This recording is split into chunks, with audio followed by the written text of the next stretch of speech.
on you. Shame on you. Really? Like, what were you thinking? These are just children, high school children. Tragedy outside a busy high school. A teen honor student gunned down in crossfire. A tragic story that's part of an incredibly busy news night in Chicago. We do have lots of developing stories to get to for you. Darlene Hill spoke with the parents of the young girl who's the latest victim of Chicago's violence. Also, Craig Wall is live in Terre Haute with the final hours before the release of former Illinois Governor George Ryan. First, though, the weather roller coaster. Lisa Chavarria live in the South Loop as severe storms haunt this area. Good evening, everyone. I'm Robin Robinson. And I'm Bob Surratt. Chief Meteorologist Bill Bella starts our storm team coverage on the Fox Plaza at Michigan and Lake. Bill, what's the latest? Well, you know, we had a heavy downpour about 20 minutes ago, Bob. Now just a steady light rain and drizzle. And most of us here around the Chicago metro and much of the area now at or above 1 inch. The big concern was flooding. We're not getting a whole lot of reports of that. So, again, the good news, the ground absorbing a lot of this heavy rain. And we've got several more hours before this starts to taper on off. Now, live power Doppler radar, again, steady rain from Chicago on north and west. Still some embedded thunderstorms now moving through north central Indiana. And you can see that as we put the radar in motion. Notice we are detecting the lightning in the upper left-hand corner, but again, no severe weather expected throughout the night. Still some concern for some isolated flooding. And then tomorrow it gets cold and yes, some accumulating snow. Your complete forecast coming up here in about 15 minutes. Robin? All right, Bill, you know, it's hard to believe it is the end of January. If you step outside, it's wet and warm out there still. Fox 32's Lisa Chavarria picks up our team coverage from the Loop. She's on flood watch. Lisa. Well, Rob, unfortunately, in areas that we've been driving around, just as Bill said, you can see a little bit of pooling that's done on the side of the road, but no flooding, at least that we've been able to see throughout Chicago and some of the nearby western suburbs. But a lot of people here are saying they're enjoying these warmer temperatures, even though the rain did come through pretty quickly, of course, through here right at the peak of rush hour. It was a slow go for most drivers, but for pedestrians, many rushed around trying to avoid the raindrops as best they could. The thunderstorms knocked out power to several street lights, causing backups throughout the night. But people weren't really talking about the rain tonight, surprisingly. They couldn't get over the sudden heat wave we enjoyed today. I left the house today and I was overdressed. But I was like, oh, well, I'll just wear less coat than I've been wearing for the last month. And it was still too much. So, yeah, that's weird. It's not something that we're used to in January here in Chicago. No, but I'll take it. If the climate wants to change a little warmer, that's fine with me. Now, just because we haven't really seen a lot of traffic issues, there are some issues at both airports. Over at O'Hare, we're being told that they are seeing delays of about an hour, both on inbound and outbound flights, with about 120 cancellations today. Over at Midway, there are delays of about 30 minutes on more than a half dozen flights and very few cancellations as of this hour. Robin, back to you. All right, thank you, Lisa. We seem to have dodged all the really severe stuff, but there still is a storm up above, and you can track it anytime tonight. Check out Live Power Doppler at myfoxchicago.com. It is available to you 24 hours a day. Our other developing story tonight, the spread of gun violence continues in Chicago. The latest victim is a 15-year-old girl, a high school honor student. She was shot this afternoon at 42nd and Oakenwald. That's in the Kenwood neighborhood. Darlene Hill spoke to her parents tonight and has our report live from Comer Children's Hospital. Darlene. Yeah, Bob, not a conversation I wanted to have tonight with those grieving parents. They tell me that their 15-year-old daughter was a special kid. She was excited about having attended the presidential inauguration in Washington, D.C. just a couple of weeks ago, and she was looking forward to spending part of the summer in Paris as part of a student exchange program. But instead of finalizing those plans, they're now making funeral arrangements.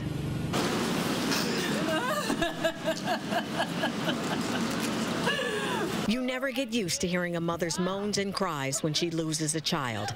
Hadaya Pendleton was killed this afternoon, gunned down in a park near her high school on Chicago's South Side. What would you say to the people who pulled the trigger? Shame on you. Shame on you.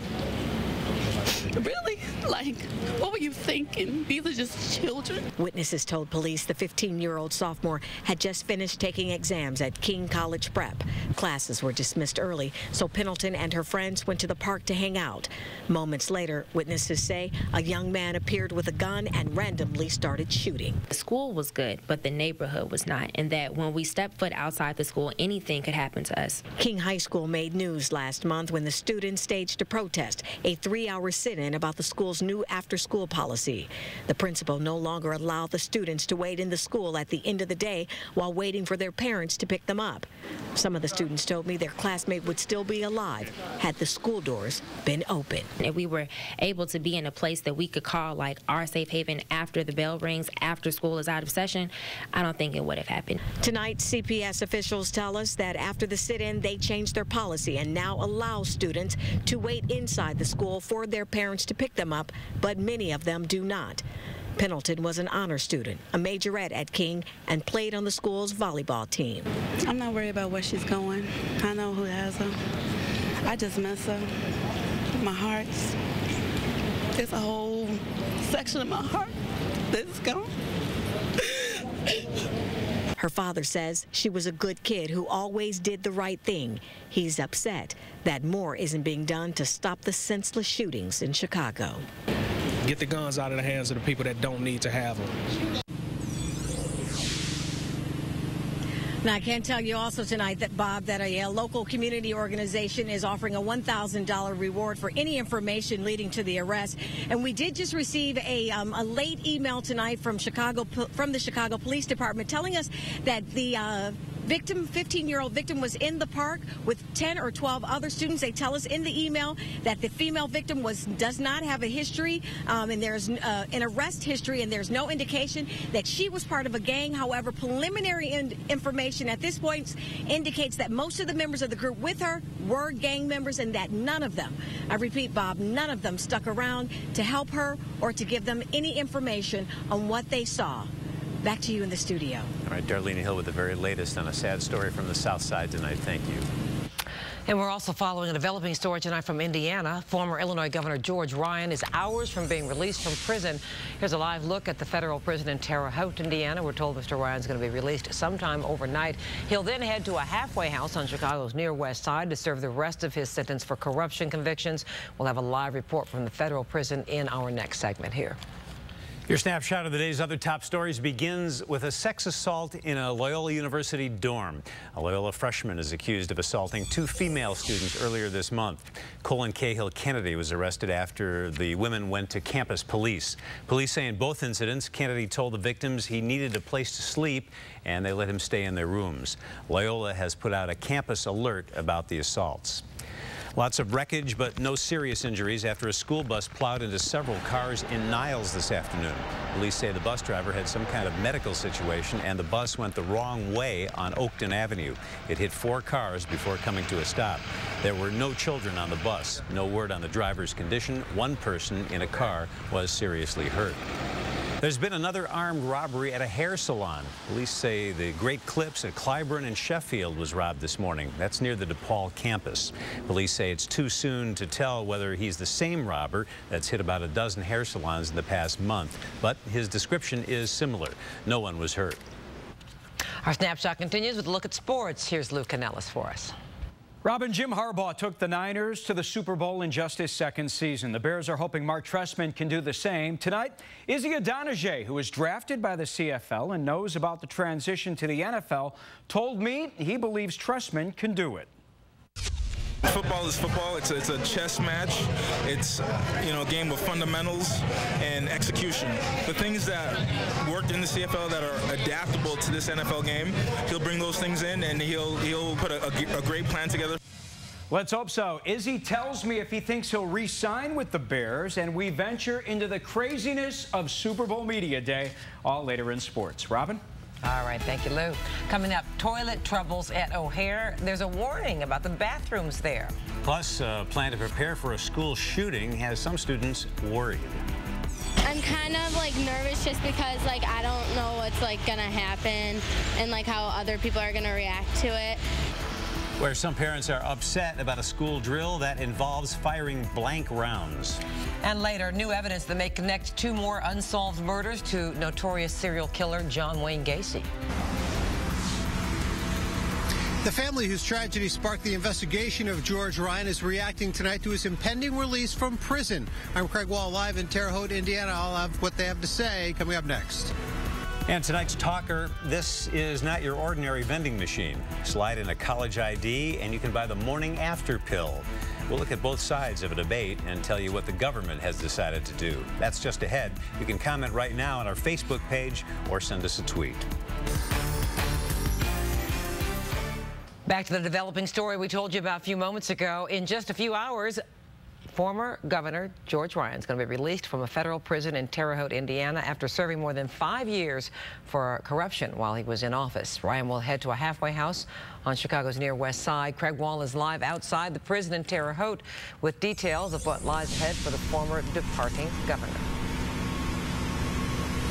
Yeah, Robin, as you mentioned, George Ryan has been here in Terre Haute at the FCI Terre Haute for the last 5 years. Before that, he actually began his prison sentence in Oxford, Wisconsin. He's being released early from a 6.5-year prison sentence for corruption, so he could walk out of this prison anytime after midnight Eastern time. That's when his release would actually start. He has to report to a halfway house in Chicago by 7 a.m. to begin his transition to life after prison.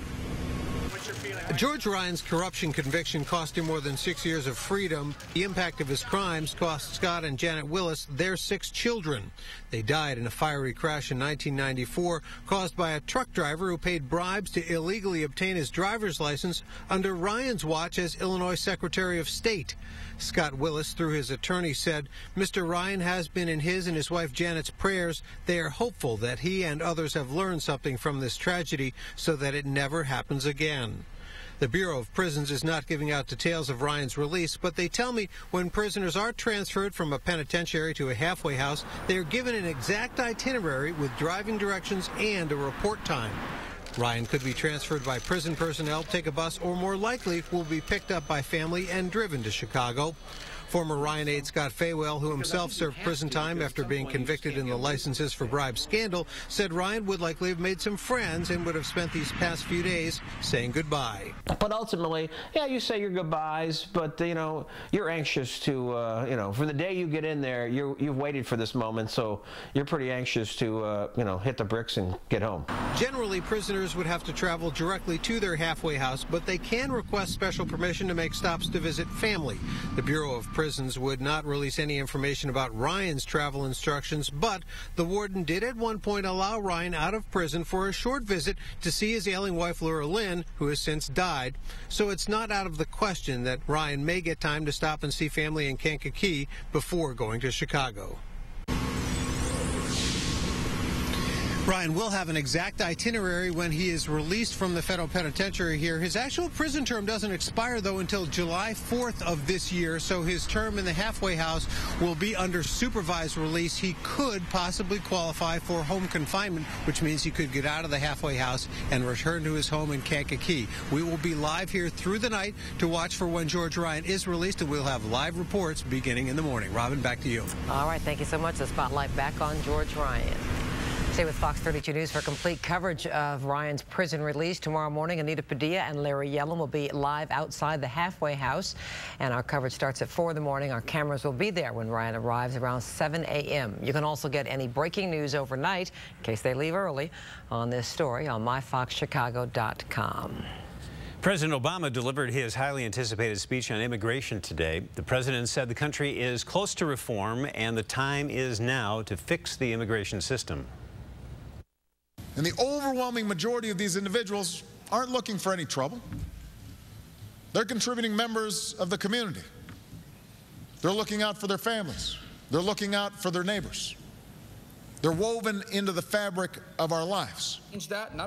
The top Republican on immigration, Florida Senator Marco Rubio, warned the president not to turn reform into a bidding war where it's a race to get it done quickly instead of taking time to do it right. Our political editor Mike Flannery talked to a Chicago family on the front line of the immigration debate. Mike? Well, Bob, as the debate rages in Washington, activists say the Obama administration deports about 1,000 a day, a total of more than 1 million in his first term. That's not enough, say some. For others, it's very personal. 10-year-old Johnny Munoz couldn't stop the tears from coming tonight.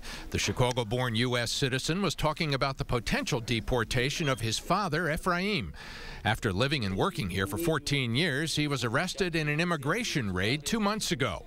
A lawyer and the defense committee at this Anglican church mission are negotiating to prevent his deportation, but he may yet be sent back to Mexico. How does that make you feel?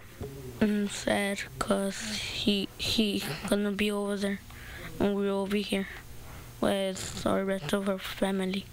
Although parents Ephraim and Paula Munoz have spent nearly half their lives in the U.S., the couples never learned to speak English. That's one key requirement of competing immigration reform proposals offered by the president and a bipartisan group of senators. To legalize their status, immigrants would also have to pay any back taxes they owe and pass a test on the basics of American government. Through a translator, Ephraim told us tonight it would take him a long time to get all that done, but that he would comply if given the chance. A longtime conservative activist, though, told us why he opposes giving Munoz that chance. What would you say to those folks? Life is difficult. Life is very hard, and we have to make difficult choices. The left likes to tug on our heartstrings and say that we're breaking those families apart by not letting another member come to the United States. The families have been torn apart, tragically, but that tearing apart started the moment one of those family members broke into our country.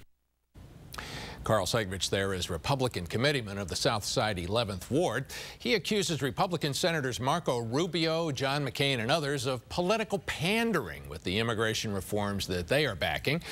While Republicans do differ with the Democrats, both parties, at least some in both parties, are proposing to toughen up border enforcement, Bob. That was part of what the president said today. What are the chances Republicans will deliver the votes on this? You know, it's not clear. McCain, Rubio, they've made it clear that what they're going to do depends on what the president actually and the Democrats actually finally put in front of Congress. So it's not clear that, you know, for them, border enforcement is the first priority. But unlike some in the Republican base, they are willing to open a path to citizenship. We'll see. Thank you, Mike Flannery. There's trouble at O'Hare, not on the runway, in the bathroom. Airport union workers held a protest today to call for an investigation of what they call unsanitary conditions in the big airport's bathrooms. The problems reportedly with the plastic covers that are dispensed to cover the toilet seats in some of the bathrooms, things that most people really like, those covers. But apparently they can pick up water from inside the toilet, that would be the dirty water, and leave it on the seat. The Department of Aviation tells us tonight they have not received any complaints, but they are inspecting the toilet seats nonetheless. There's some potty talk about this on our Facebook page tonight. Barb says people do not respect the property of others. Simple as that. And Laura says, I don't care what is protecting the toilet seat, I'm not touching it. We hope you finished your dinner a long time ago. You know, all women know the pose. You're not quite, you know, it's like the squat been working out. Work out the thigh muscles. Too much information still to come. You have a daughter. She's been taught the position, okay? The shortage coming up that could create panic at parties this weekend. We'll tell you which snack could be missing this year. Plus the Super Bowl commercial that's already making headlines. Don't be no cloud on a sunny day. Yeah, chill, Winston. Sir? Respect, bossman. It's Volkswagen's latest Super Bowl ad. Is it racist? Some critics say so. The controversy at 9:45. Also, Chicago's plan to exterminate a citywide bedbug problem. Why landlords could be held responsible. And from rain to wet snow to freezing cold, the weather's about to take a nasty turn. Keep up with Bill 2 minutes away on Fox 32 News at 9. You're watching Fox 32 News at 9 with Bob Surratt and Robin Robinson.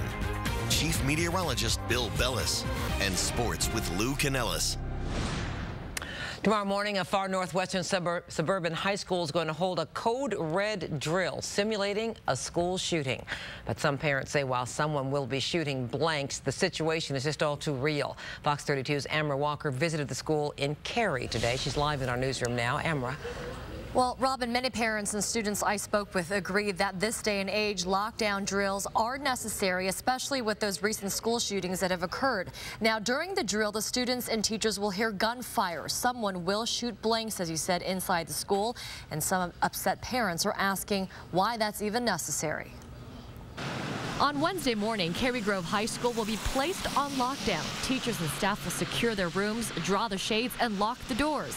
Cary police will sweep the building, and then someone will fire several blanks from a starter pistol in the hallway as a part of the school's Code Red drill. I don't think it's necessary. I mean, I think they can hold the drill without doing that. The idea of firing blanks isn't sitting well with some parents and students. I think there's going to be a lot of emotional trauma to some of the kids. And I'm kind of nervous just because I don't know what's going to happen and how other people are going to react to it. Jeff Puma, a spokesman for School District 155, says school officials want to make students and teachers familiar with the sound of gunfire, even though different firearms make varying sounds. Kids are able to hear it, and our staff hear it and know what it might sound like so that they can react more quickly if a situation like that were to arise. Puma says the school has received many phone calls from parents since they were notified about the simulation via email. Half the calls came from worried parents, but many also have the Newtown shooting on their minds and welcome the school's proactiveness. It's a reality, and quite frankly, good for our school, taking care of our children. I think it's good for all of us to know what it sounds like. So if it actually happens and we're in a situation, we know what to do and how to react. We're doing this so that we can get a little bit of insight that we wouldn't be able to get without simulating a lockdown drill. Now, last year, Crystal Lake High School conducted a similar drill that included the firing of blanks. The simulation at Cary Grove High School will take place around 9 o'clock tomorrow morning. School officials say the drill had been planned since last fall, before the shootings at Sandy Hook Elementary School in Newtown, Connecticut took place. Robin, back to you. All right, thank you so much, Amra. The search for more victims of serial killer John Wayne Gacy has turned up a possible connection to the 1975 murders of 2 Michigan boys. During a speech to the City Club of Chicago today, Cook County Sheriff Tom Dart revealed that investigators believe Gacy may have been in the vicinity of the Michigan crimes when they were committed. Dart's office was contacted by Michigan authorities after Gacy's DNA was put into a national database. We had found records that put him in that general area in about the same general time. We have ways to go on still, but it was startling. They called me literally hours after we put it in the database because they saw similarities themselves. Gacy killed 34 men between 1972 and his arrest in 1978. He was executed in 1994. This city's modern homicide rate is one reason that Chicago's top cop found himself sitting with the commander-in-chief yesterday. Police Superintendent Gary McCarthy says the meeting with President Obama and other top officials was frank, forward, and aimed directly at firearms. While we have issues regarding mental illness, we also have issues regarding poverty and education. Let's not let this debate stray from firearms. Chicago Police Superintendent Gary McCarthy says the White House wanted to hear from those on the front lines dealing with gun violence, big city police chiefs like himself, and those from smaller towns with big incidents, like the chief from Newtown, Connecticut, and Aurora, Colorado. There seems to be a consensus now among law enforcement. And as there's a consensus, popular consensus among Americans, that the reasonability of the gun laws has to be examined. McCarthy says the president seems intent on seizing the moment. Chicago's top cop seems to agree with his commander-in-chief and argues that restricting the who, what, and where of firearms is not a radical new concept. When we talk about the Second Amendment, it says right to bear arms. I've never heard a debate as to whether or not we should be selling hand grenades over the counter in a gun shop.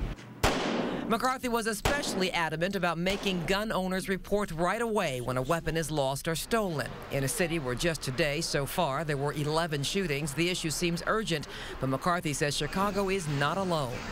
We could do this today. We could do it tomorrow.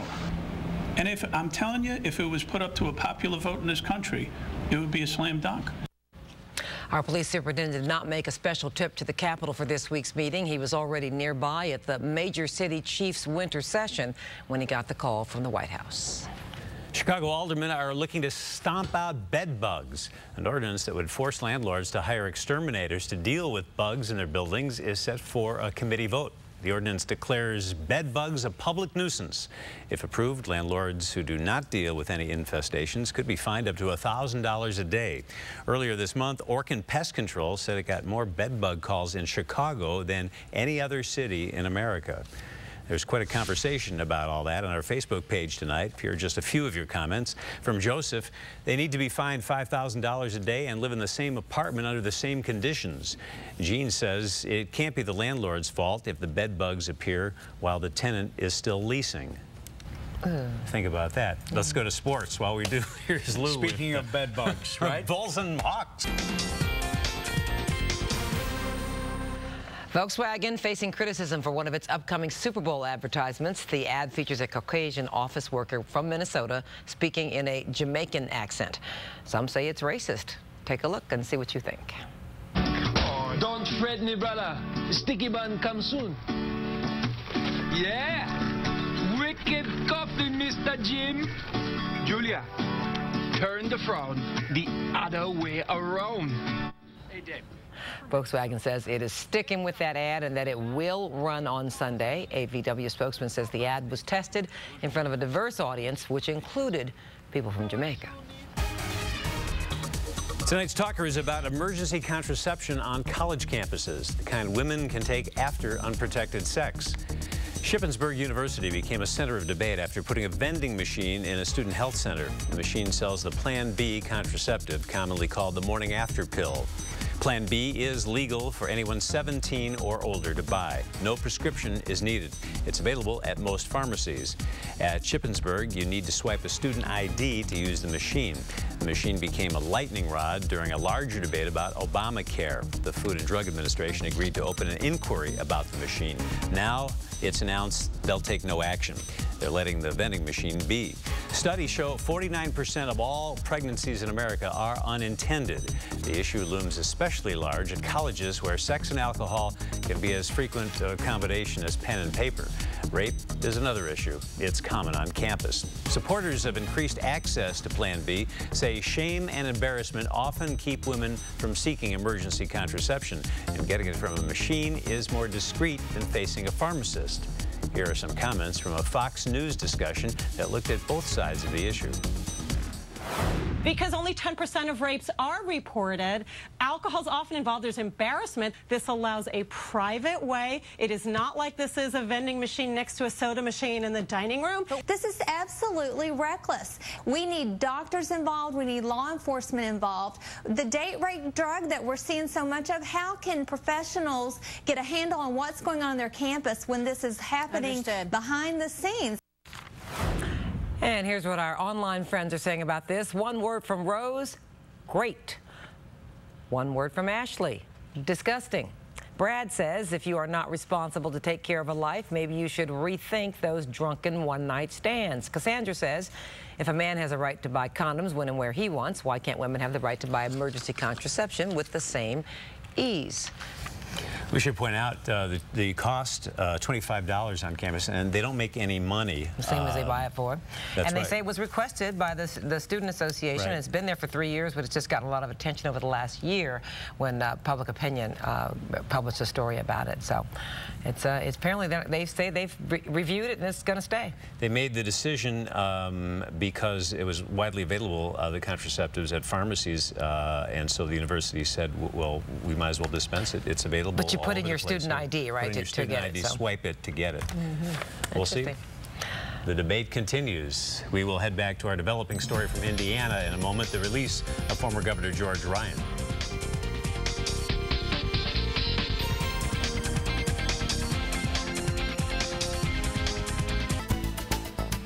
An update now on our developing story from Indiana. Former Governor George Ryan now counting the minutes until he'll be released from federal prison. Craig Wall's live in Terre Haute, where Ryan is spending his last night after 6 years. Craig, any activity yet?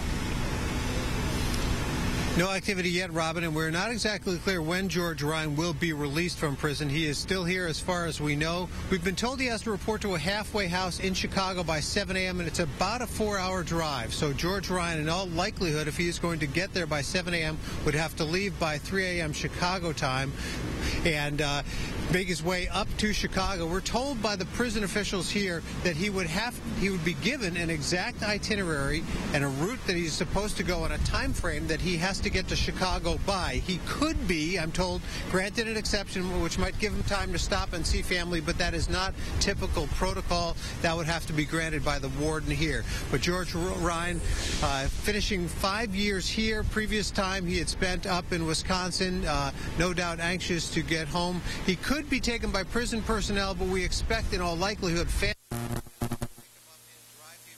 Chicago will be on duty through the night, Robin, to follow him up there and bring you the latest in the morning. Back to you. All right, thanks so much. Craig Wall from Terre Haute, Indiana.